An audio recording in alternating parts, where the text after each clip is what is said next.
Good afternoon, our viewers. Tonight we are going to profile a senior journalist from NTV Uganda, Juma Chilia. Juma Chilia has been in this field for so long. Join me and welcome our senior reporter, Juma Chilia from NTV Uganda. First of all, first talk about yourself. Tell us briefly, who is Juma Chilia? Well, I am, like you've mentioned, my name is Juma Kiria. I am a reporter. I've been in this industry for quite some time. I started practicing around 2014, and so I understand this field very well. Uh, Not just the field, but the practice. I am not like students like you are. I have studied journalism and I have practiced it, so I understand it. So share with us some of the media events you have covered. Well, to be a journalist, you probably your milestone can come from the stories that major events that you've covered. I've been fortunate. I've covered presidential swearing in Uganda twice. I've been privileged to cover presidential campaigns. Those are major events in this country. I've covered riots. I've covered press conferences. I've covered parliament. I've covered the judiciary. I've covered all sorts of stories. I've done feature stories, both in town centers, urban settings, and the wilderness. So probably I can say I've done everything that I would do in journalism. Juma, how do you balance integrity and accuracy while reporting, most especially when you have a deadline from the source, like you have tight pressure from the source? How do you balance it? Well, journalism is a challenging industry, I must say. Um, you're asking about accuracy and integrity. I could have a story. Let me say I'm doing a story about Gloria, but it's Juma alleging something about Gloria. Probably that is what somebody is alleging. Gloria probably committed something, or they are involved into certain things, and so Juma, when I'm doing a story, I can't just run a story that is being with only what Juma is saying. For it to be factual, it has to be. I have to look for Gloria and get their side of the story. That is what is called factual. Trying to be objective, balancing the story. But then, when you bring in the issue of integrity, I am not going to run a story. Juma has told me stuff about Gloria, and probably they've they've probably bribed me to run a one-sided story.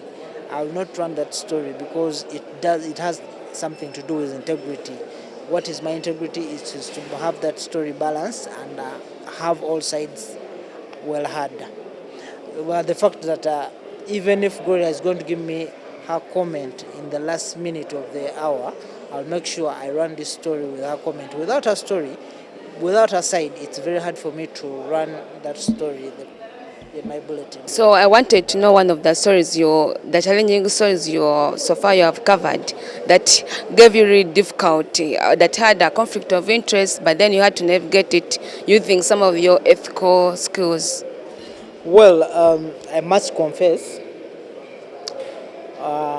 the last campaigns of 2020-2021 elections, they became challenging for me.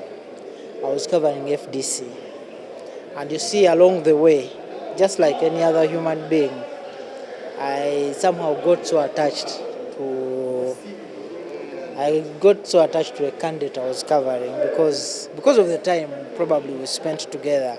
And so sometimes events would occur. Remember, those elections were very violent, and so because that human element in you as a journalist would somehow surface. And so it became very hard for me sometimes to do stories, seeing the way the security agencies were treating Amriat. And somehow it would become very hard for me to do a balanced story, given the circumstances that were surrounding me. Another story that I can tell you that somehow my emotions came out, To be honest, like I told you, I've covered the elections. And so I went for by-elections in Kayunga for the LOC5 chairperson. To be honest, this is something that I've never told anyone, but I feel as a journalist, in those particular by-election, there was massive rigging. How did it happen? We were in a tally center, we tallied all the results, and indeed, that woman, the NUP candidate,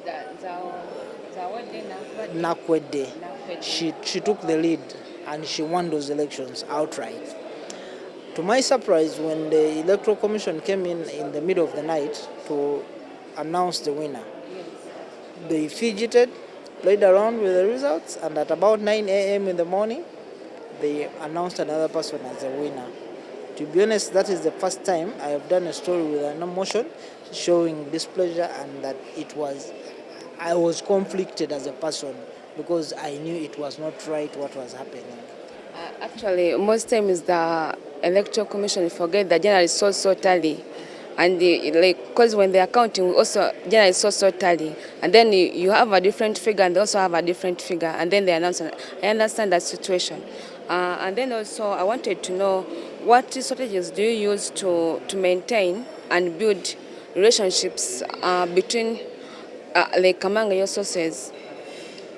Well, you see, in this industry, you cannot survive without sources as a journalist.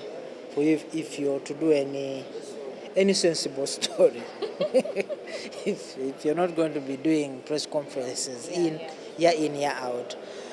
So one way you can build a source is, for example, covering a topic or a beat. Let me use the language that you guys probably would understand. A beat. If let's say I'm a beat reporter at Parliament, the only way I can develop my sources, first of all, is staying around these people for some time, and then creating friendship with them, and then creating not just friendship but also trust with them, so that if probably you ask for a document from someone, they can be sure that if I give Gloria my document, she's going to protect it jealously, and she will protect me as a source.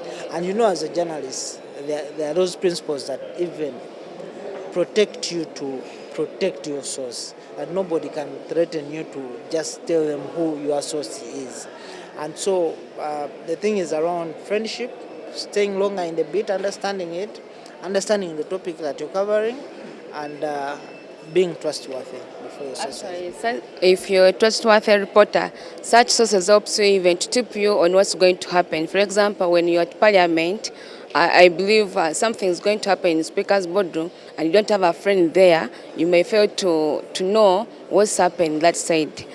Can you provide examples of how you have adopted to changes in the media landscape, such as the rise of digital journalism?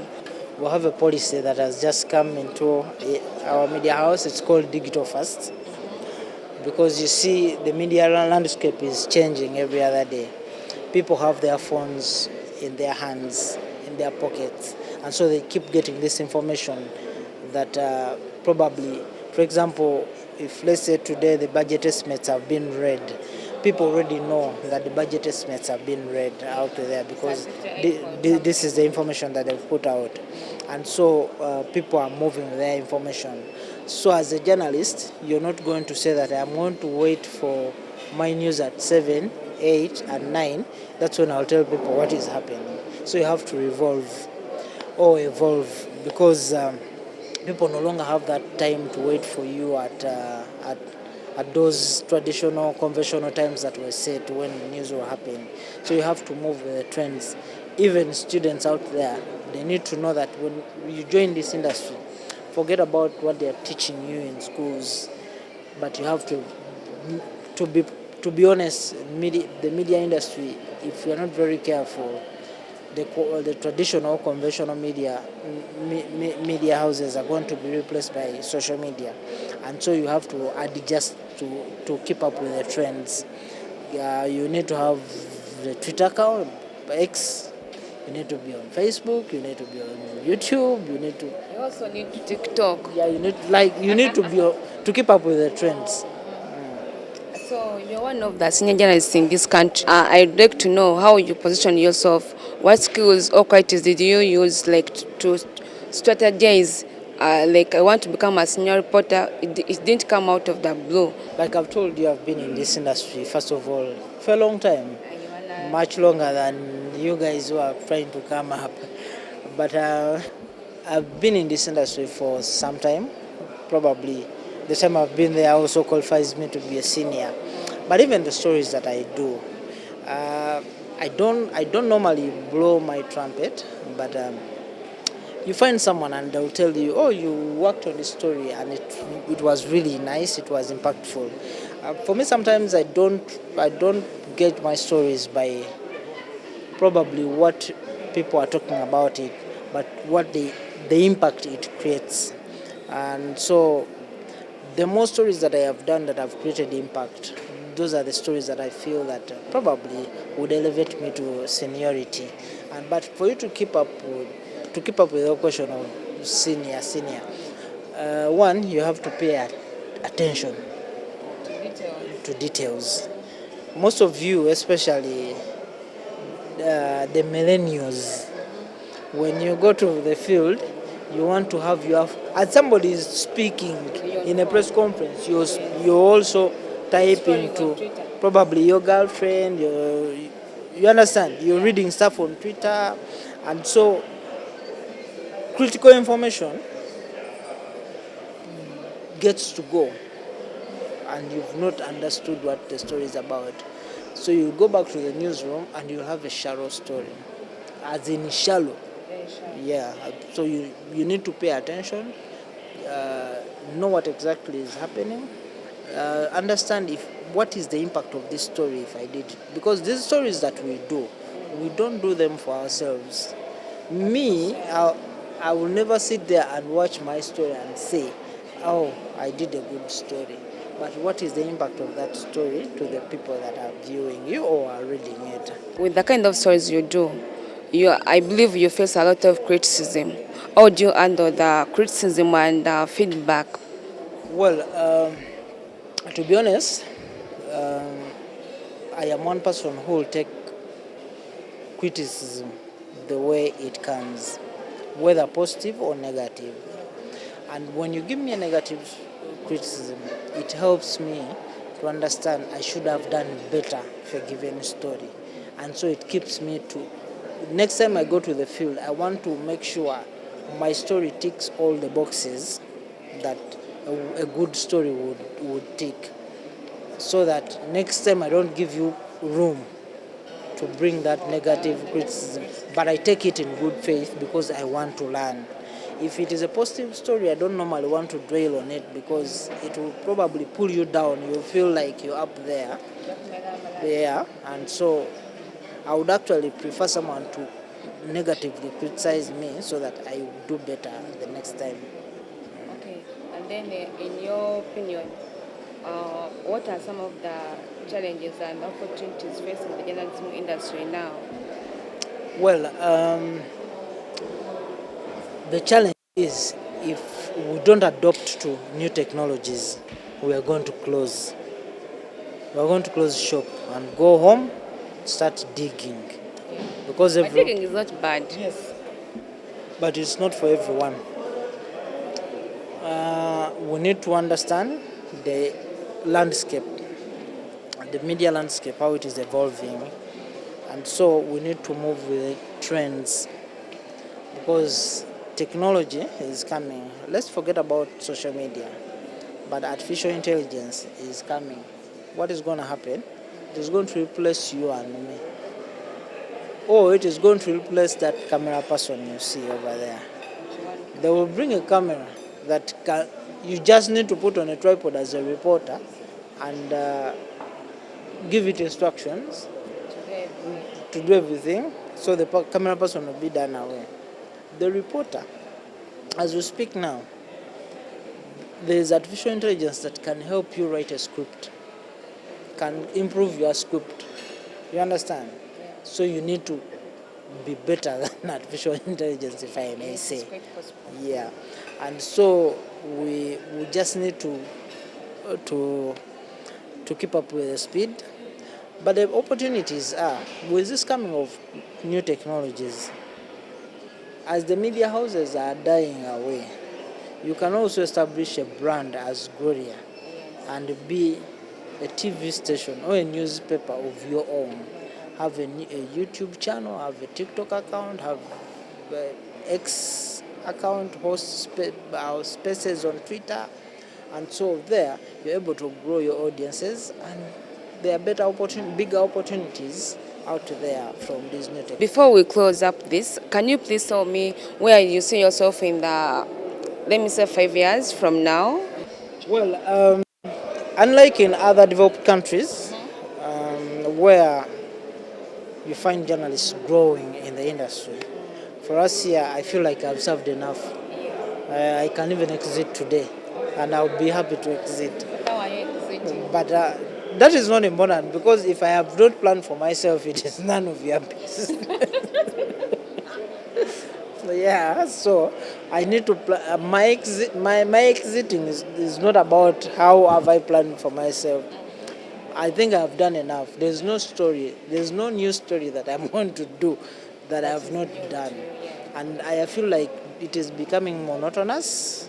So I need fresh blood like you girls and boys to come and do this stuff as I create space for some of you. Thank you so much, Juma Chilia, for this opportunity. That has been Juma Chilia from NTV Uganda, the senior reporter. He really has a good story, but we didn't have enough time to finish up everything. Let me hope you have picked something from his story as the incoming journalist in this field, which is so challenging according to him. I'm Gloria Gwitabingi. Thank you so much for watching. Bye.